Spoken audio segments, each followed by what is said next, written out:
आर्यन खान तो सिर्फ एक उदाहरण है। 3 अक्टूबर से आर्यन खान हिरासत में है, लेकिन उनकी मेडिकल जांच नहीं हुई।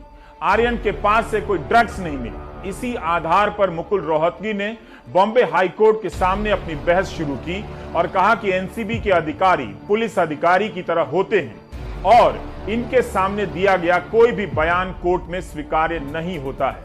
मुकुल रोहतगी ने यह भी कहा कि उनके मुवक्किल का समीर वानखेड़े और पंच को लेकर हुए विवाद से कोई संबंध नहीं है। मुकुल रोहतगी ने कहा कि आरोपी आर्यन खान ग्राहक नहीं थे, उन्हें स्पेशल गेस्ट के तौर पर आमंत्रित किया गया था। उनके पास से कुछ भी नहीं मिला और ना आर्यन ने सेवन किया। आर्यन की गिरफ्तारी ही गलत हुई। कोई अपने जूते में कुछ रखता है तो आर्यन कैसे आरोपी बन सकता है? आर्यन का मामला कॉन्शियस पोजीशन का भी नहीं बनता है।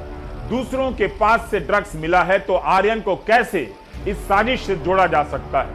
वहां कोई सेवन भी नहीं कर रहा था, सिर्फ पास से मिला है। आर्यन के पास से तो कुछ भी नहीं मिला।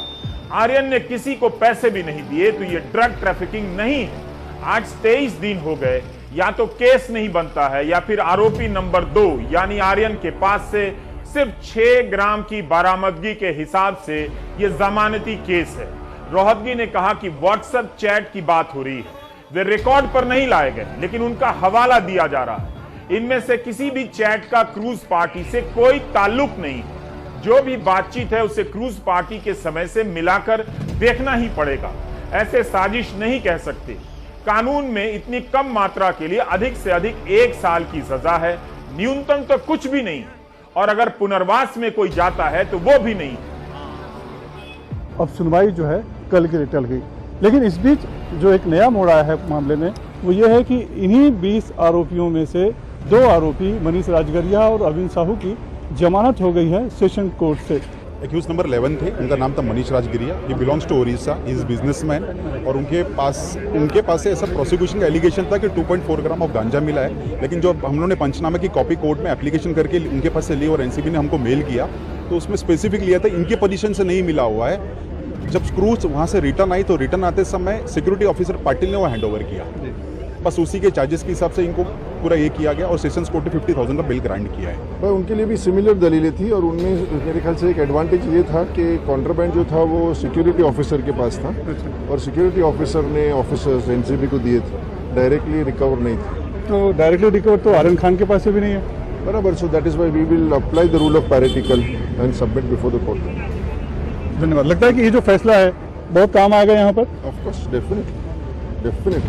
एक तरफ आर्यन खान, अरबाज मर्चेंट, मुन्नू धमेचा किला से मजिस्ट्रेट कोर्ट से सेशंस कोर्ट और फिर बॉम्बे हाई कोर्ट आए हैं, इतना जद्दोजहद कर रहे हैं जमानत के लिए। वहीं दूसरी तरफ उन्हीं आरोपियों में से 2 की जमानत हो गई है। तो स्वाभाविक तौर पर अब जो कल इस पूरे मामले में सुनवाई होगी तब इन दोनों का भी विषय मुद्दा यहाँ पर रखा जाएगा और कोशिश की जाएगी, बताई की जाएगी कि किस तरह से कॉन्स्पिरेसी की जो बात है वो खोखली है, वो सही नहीं है और जो मामला है ये पूरा जमानत के लिए फिट है तो दोनों को जमानत दे दी जाए। हालांकि अभी जो बहस है वो अभी मुकुल रोहतगी ने अपना पक्ष रखा है आर्यन खान की तरफ से, अभी अरबाज मर्चेंट की तरफ से अमित देसाई रखेंगे, उसके बाद मुन्नू धमेचा के वकील रखेंगे, फिर एनसीबी की तरफ से एएसजी अनिल सिंह रखेंगे।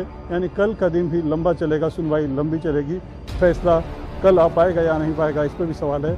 यानी कि अभी और भी इंतजार करना पड़ेगा आर्यन को जमानत के लिए। बहरहाल कोशिश जारी है उसके परिवार की तरफ से, उसके वकीलों की तरफ से। क्या आर्यन खान को फंसाया गया है? सबसे बड़ा सवाल यही है। नारकोटिक्स कंट्रोल ब्यूरो के 3 अधिकारी अपने ही विभाग के अधिकारी समीर वानखेड़े पर लगे आरोपों की जांच करेंगे। यह सब चलता रहेगा और इसी जांच के नाम पर लीपापोती भी हो जाएगी। लेकिन अगर आर्यन को फंसाया गया है तो यह कितना भयावह है। 23 दिनों तक किसी को जेल में रखो, टीवी के लिए डिबेट पैदा करो, फिर केस को लापता कर दो।